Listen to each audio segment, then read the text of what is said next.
Well, when I was in yeshiva rabbinical school all my life, I studied the law of the prophets of Ezekiel and Daniel. And now that I'm a lawyer, I study the prophets of law.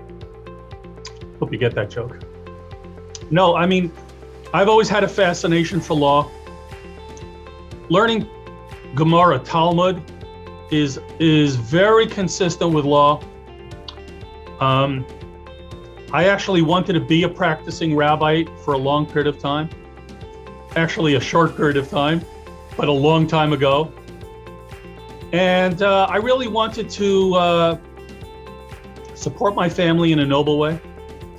I wanted to support my family in an honest way. And what I did was, which is so important, was I looked around my community and I said, who are the role models that I want to role model myself after?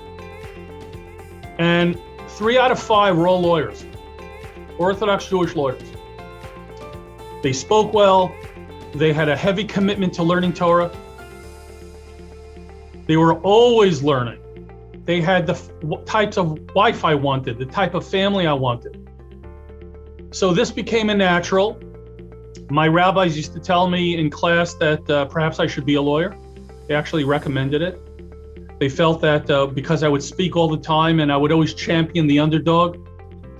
So it sort of became a natural flow for me. And it really is my calling. It really is my calling. Amazing. And you mentioned earlier, and there's a lot of media attention around your defense of the state of Israel and the Jewish people. How did that start? You're a lawyer. You know, a couple of years ago, do you remember the Armada from Turkey, the Mavi Marama? A bunch of non-Jews were on this flotilla. And they came in, they were going to protest Israel's atrocities. And I was going around looking at all the social Jewish groups. Their defense of Israel was limp.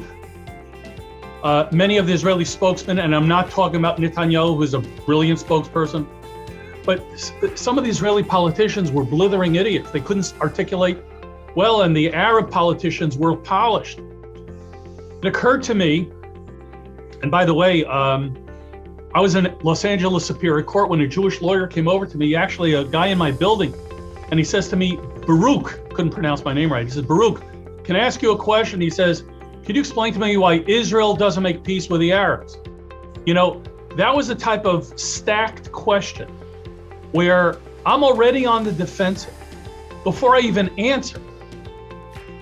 So I decided, you know what? My approach to litigation should be the approach that we respond to the attackers of Israel. I said to this guy, sir, have you ever had an MRI or a CAT scan? He said, yes. He said, that's a very personal question. I said, just answer the question. Did they find something? Yes. So, sir, they found something. Don't tell me if it was malignant or benign. Sir, did you make peace with that tumor or did you go to battle with that tumor? And you had to see his reaction. I said, Israel has tumors within its society. Hezbollah, Hamas, PLO, in their charters, they want to kill Israel.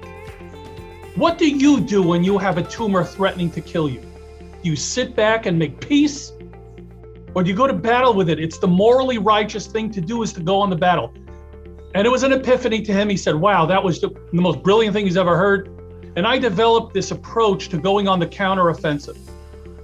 You can't win a football game being on the defensive. You can't win, well, sometimes you can win a lawsuit, but usually you have to counterattack. If the case for Israel was tried in a court of law, we would win every time. There would be no propaganda, only evidence, only truth. We'd be able to impeach the lies. So I decided to create this blog, American Trial Attorneys in Defense of Israel. It's really my Facebook wall. You're all invited to connect with me on Facebook and follow my daily pro-Israel posts. And now I've become the de facto spokesman for the state of Israel because, you know, I've read a lot and I speak a lot, and it's consistent with being a lawyer.